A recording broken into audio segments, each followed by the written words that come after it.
Good morning friends, मैं नितिन आपका GK learner में स्वागत करता हूं। ठीक, आज हम अपना वीडियो एक साथ शुरू करेंगे। शायरी भी बोल सकते हैं आप उसको। ठीक है। बेहतर से बेहतर की तलाश होनी चाहिए, मिल जाए अगर नदी तो समुंदर की तलाश होनी चाहिए। टूट जाते हैं शीशे पत्थर से, टूट जाते हैं शीशे पत्थर से, टूट जाए पत्थर ऐसे शीशे की तलाश होनी चाहिए। ठीक है। नाउ अगर आपको चैनल अच्छा लगा हो, ये सारी अच्छी लगी हो इसकी बात नहीं है, अगर मतलब आप प्रीवियस वीडियो देखे हो, आपको चैनल अच्छा लगा हो तो चैनल को वीडियो को लाइक कर दीजिएगा, चैनल को सब्सक्राइब कर दीजिएगा। ठीक है। और आपकी इच्छा होगी अपने दोस्तों को भी ये चैनल अवगत कराने की तो चैनल को शेयर कर दीजिएगा। ठीक है। इतना काम आप पहले कर दीजिएगा। ठीक है। तो आइए अब स्टार्ट करते हैं अपने क्वेश्चन को। ठीक, पहला क्वेश्चन है हमारा, who among the following decline the Bharat Ratna award. ठीक है। निम्नलिखित में से किसने भारत रत्न लेने से इनकार कर दिया। ठीक, किसने कर दिया। पहला ऑप्शन खान अब्दुल गफ्फार खान, दूसरा है नेल्सन मंडेला, तीसरा है मदर टेरेसा और डी ऑप्शन है मौलाना अबुल कलाम आज़ाद। तो ऑप्शन डी हमारा सही है, मौलाना अबुल कलाम आज़ाद जी ने भारत रत्न लेने से इनकार कर दिया। ठीक है। अब देखिए मौलाना अब्दुल कलाम जी ये हैं मौलाना अबुल कलाम आज़ाद जी। ठीक, इन्होंने भारत रत्न लेने से इनकार कर दिया, लेकिन बाद में जब इनकी डेथ हो गई तो इनको 1992 में पास्तुमसली भारत रत्न अवार्ड दिया गया। ठीक है। अब हम आ गई है बात भारत रत्न की, तो हम भारत रत्न के बारे में जानते हैं। ठीक है। The Bharat Ratna is highest civilian award of the Republic of India, instituted on January 2 1954। ठीक है, 1954 में। ठीक, the award was originally limited to achievement in the art, literature, science and public service.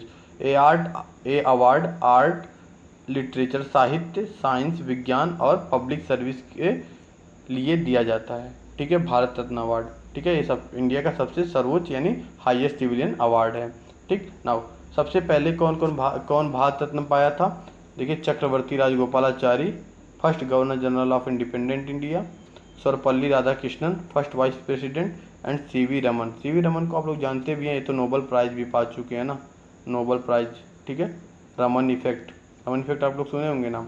ठीक है, तो ये लोग पहले थे जिन्होंने भारत रत्न पाया था। ठीक है। अब 2019 में कौन पाया है आप लोग सर्च करके देखेंगे। एक नाम मैं बता दे रहा हूँ, प्रणब मुखर्जी जी। ठीक है, भारत के, इसके पहले रामनाथ कोविंद जी से पहले ये राष्ट्रपति थे, इन्होंने भारत रत्न अब की पाया है 2019 में। दो नाम और है। ठीक है, भारत रत्न हर साल 3 लोगों को दिया जाता है। 3 लोग मतलब 3 लोग को दिया जाता है, कंपल्सरी 3 लोग को ही दिया जाएगा, मतलब मैक्सिमम 3 लोगों को दिया जा सकता है हर साल। ठीक है। अब एक बात और, ये तो हमारा हो गया first recipient of Bharat Ratna award. अब पहला फॉरेनर कौन था जिन्होंने भारत रत्न पाया था। ठीक, तो पहले फॉरेनर जिन्होंने भारत रत्न पाया था वो थे हमारे खान अब्दुल गफ्फार खान, जिनको हम फ्रंटियर गांधी या सीमांत गांधी के नाम से भी जानते हैं। खुदाई खिदमत नाम का इनका आंदोलन था। ठीक है, खुदाई खिदमत नाम का इनका ऐसे कुछ आंदोलन था। ठीक है, और लाल कुर्ती नाम का इनका ऐसे कुछ गैंग था। ठीक है ना, मतलब ये जान लीजिए कि खान अब्दुल गफ्फार खान जी थे जिन्होंने पहले फॉरेनर थे जो भारत रत्न से नवाजे गए थे। ठीक, आइए अब नेक्स्ट क्वेश्चन पे। Which of the following is not an sedimentary rock. ठीक है, क्या पूछा है कि इनमें से क्या जैविक औषधि शिला नहीं है। तो इसमें से कौन जैविक औषधि शिला नहीं है, सैंडस्टोन। ठीक है, हमारा ऑप्शन ए सही हो जाएगा। नाउ नेक्स्ट क्वेश्चन पे आते हैं। The battle of Karnal in 1739 was fought between Nadir Shah and whom among the following।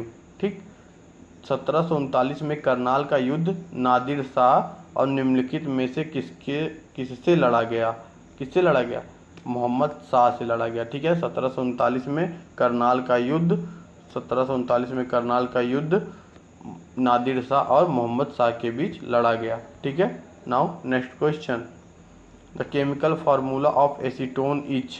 Acetone का केमिकल फार्मूला क्या होगा। CH3 का होल ट्वाइस, CO, ये क्या है, एसीटोन का केमिकल फार्मूला है। ठीक है, नाउ नेक्स्ट क्वेश्चन। ठीक, which technology is built on, which technology bitcoin built on. Bitcoin का नाम तो आप लोग सुने होंगे, डिजिटल करेंसी है।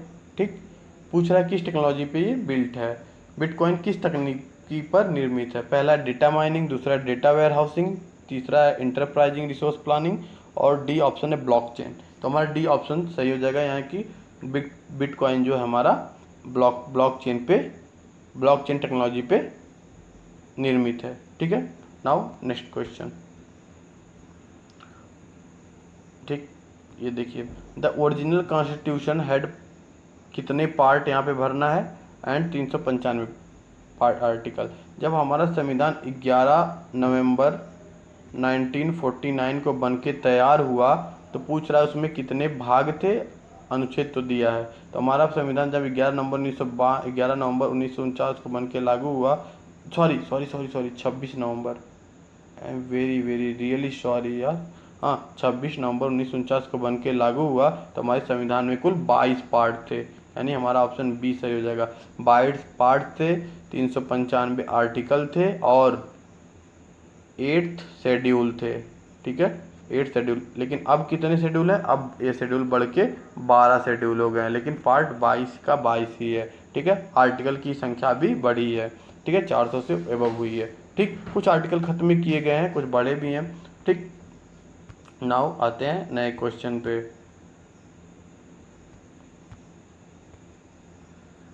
Who was the first governor of reserve bank of India. ठीक है, भारतीय रिजर्व बैंक के पहले गवर्नर कौन थे, पहले गवर्नर भारतीय रिजर्व बैंक के पहले गवर्नर थे ओसबोर्न स्मिथ। ठीक है, देखिए यहाँ पे पूछा पहले गवर्नर कौन थे, तो हम बताएंगे ओसबोर्न स्मिथ जी को। लेकिन अगर पूछे पहले भारतीय गवर्नर कौन थे, पहले भारतीय, तो पहले भारतीय गवर्नर थे हमारे CD देशमुख जी। ठीक है, अगर सिर्फ पूछे पहले गवर्नर कौन थे तो ओसबोर्न स्मिथ, और पूछे पहले भारतीय गवर्नर कौन थे तो CD देशमुख पहले भारतीय गवर्नर RBI के थे। ठीक है, इस समय RBI का गवर्नर कौन है, शक्तिकांत दास जी। ठीक है, अब नाउ RBI की स्थापना कब हुई थी, RBI 1 अप्रैल 1935 को इस्टेब्लिश हुआ था, कहाँ, कोलकाता में। ठीक है, RBI नेशनलाइज कब किया गया, 1 जनवरी 1949 को RBI को क्या किया गया, नेशनलाइज किया गया, राष्ट्रीयकरण किया गया। ठीक है, RBI का हेडक्वार्टर कहाँ है, RBI का हेडक्वार्टर मुंबई में है। ठीक है, now next question. Who is the author of novel crime and punishment. ठीक है, अपराध और दंड उपन्यास के उपन्यासकार कौन है। ठीक है, तो अपराध और दंड उपन्यास के उपन्यासकार फ्योदोर दोस्तों, नाम भी अजीब अजीब है, दोस्तों इवेस्को हैं। ठीक है, यानी हमारा ऑप्शन सी सही हो जाएगा। ठीक है, नाउ नेक्स्ट क्वेश्चन। देखिए एक क्वेश्चन बुक से तो जरूर आएगा, इसलिए आपको बुक के बारे में पढ़ना होगा। ठीक है ना, बुक, खेल जगत। ठीक, नाउ नेक्स्ट क्वेश्चन।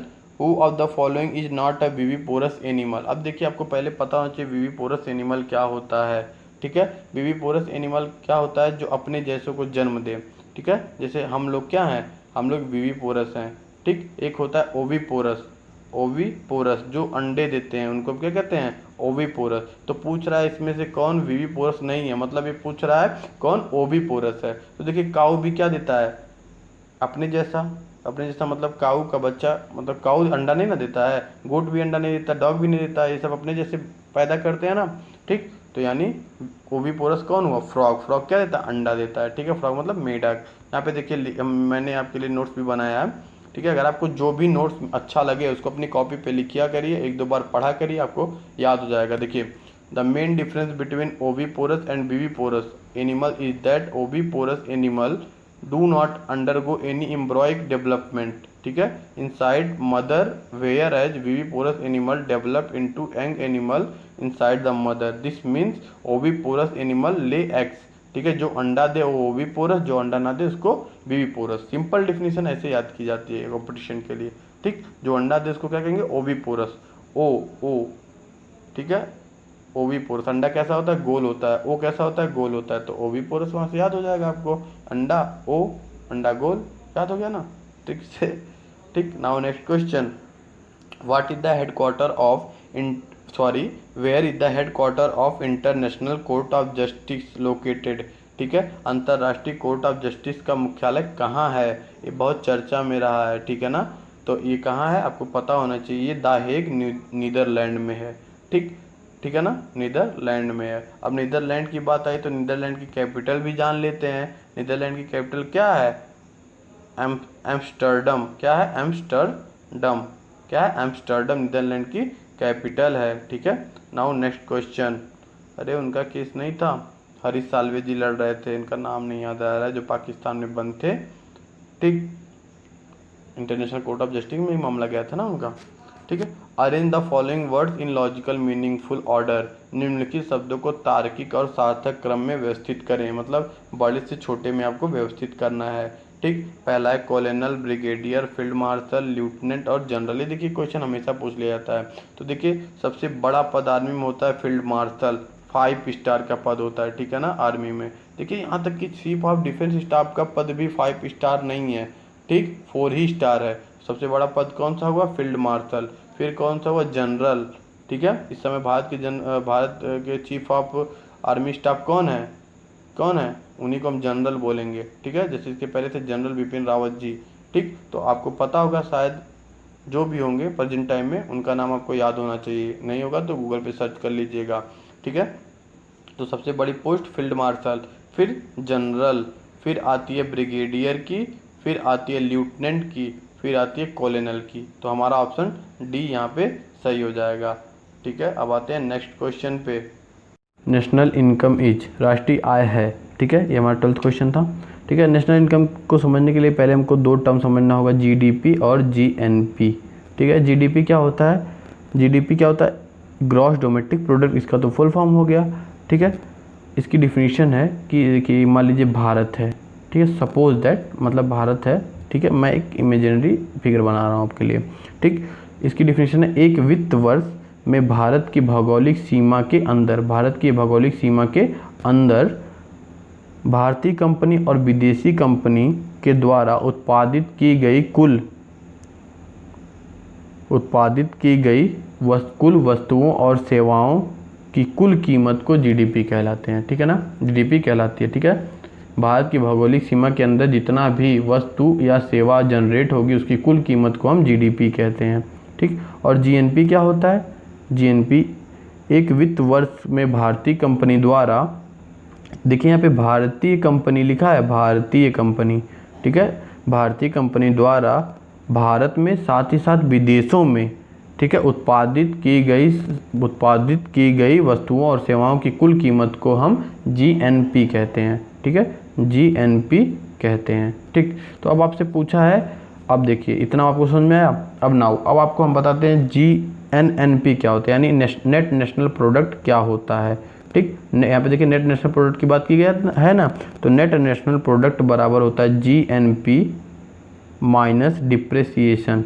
डिप्रेसिएशन मतलब जैसे कोई माल उलाया, उसको वो खराब हो गया, उसको कहते हैं डिप्रेसिएशन। ठीक, और हमारी नेशनल इनकम क्या होती है, net national product minus indirect tax plus subsidies. ये हमारा क्या होगा, नेट इनकम, नेशनल इनकम हमको यहाँ से मिलती है। ठीक, now next question. Secondary sector consist of, secondary sector किसका, सेकेंडरी सेक्टर बताइए क्या होता है। Secondary sector consist of manufacturing. ठीक है, जैसे देखिए सेक्टर को 3 कैटेगरी में बांटा गया है। ठीक, प्राइमरी, सेकेंडरी और टर्सरी। ठीक, जैसे कोई रॉ मटेरियल की बात करेगा तो प्राइमरी में आएगा, रॉ मटेरियल मैन्युफैक्चर हो रहा है तो सेकेंडरी में आएगा, और रॉ मटेरियल मार्केट में सेल हो रहा है तो वो क्या किस में आएगा, वो आएगा हमारा टर्सरी में। ठीक, जैसे हेल्थ हुआ, बैंकिंग हुआ, ये सब हमारे क्या है, टर्सरी सेक्टर है। एग्रीकल्चर क्या है हमारा, प्राइमरी सेक्टर है। ठीक है, समझ में आप लोग को। Now next question, under NITI Aayog Setu stand for. पहले तो यहाँ पे नीति आयोग है, उसकी बात कर लेते हैं। ठीक है, क्या आया है, नीति आयोग। नीति आयोग आया है तो पहले नीति आयोग की बात हम कर लेते हैं। ठीक है, एक मिनट, नीति आयोग की बात कर लेते हैं। नीति आयोग का गठन कब हुआ था, नीति आयोग का गठन 2016 में हुआ था। ठीक है, कब हुआ था, 16 में नीति आयोग बना था। नीति आयोग का फुल फॉर्म क्या है? National institute of transforming India. ठीक, नीति आयोग किस, ठीक है, national institution for transforming India 2015 में बना था, सॉरी 2015 1 जनवरी 2015 में ये बना था। ये कैसी बॉडी है? नॉन स्टेटूटरी बॉडी है, नॉन कॉन्स्टिट्यूशनल बॉडी है ये नीति आयोग। ठीक, नीति आयोग कितने साल के लिए? जैसे ये 3 साल के लिए है, ठीक है, 3 ईयर प्लान है ये नीति आयोग। ठीक है, और इसके चेयरमैन हमेशा भारत के प्रधानमंत्री रहते हैं और उप चेयरमैन हमेशा बदलते रहते हैं, यानी वाइस प्रेसिडेंट। ठीक, इतनी बात तो गई नीति आयोग की। ये किसको रिप्लेस करके आया है? प्लानिंग कमीशन को रिप्लेस करके आया है। ठीक है, ठीक, इतना समझ में आप लोग को। अब आते हैं इसका उद्देश्य क्या है? सशक्त राज्य से सशक्त राष्ट्र का निर्माण। अब ये पूछा है कि नीति आयोग में सेतु स्टैंड फॉर, सेतु मतलब है self employment and talent utilisation. ठीक, ऑप्शन डी हमारा सही है। नाउ नेक्स्ट क्वेश्चन देखिए, नेक्स्ट क्वेश्चन क्या, अब देखिए यहाँ पे कुछ बात कर लेते हैं। चैनल को आप लाइक करिए, शेयर करिए, सब्सक्राइब करिए। आप ही का चैनल है जीके लर्नर। ठीक है, thanks for listening, God bless you all. ठीक, अब हम आपको होमवर्क दे देंगे, आप लोग इसको घर से करिएगा। ठीक, होमवर्क है, who is the first chairman of NITI Aayog? अभी तो मैं ऊपर बता ही दिया हूँ, आप लोग कर ही लेंगे। ठीक है, इंपॉर्टेंट क्वेश्चन है, पूछा हुआ है। ठीक, तो आप लोग करिएगा। ठीक है, and have a nice day, God bless you all, thank you for listening.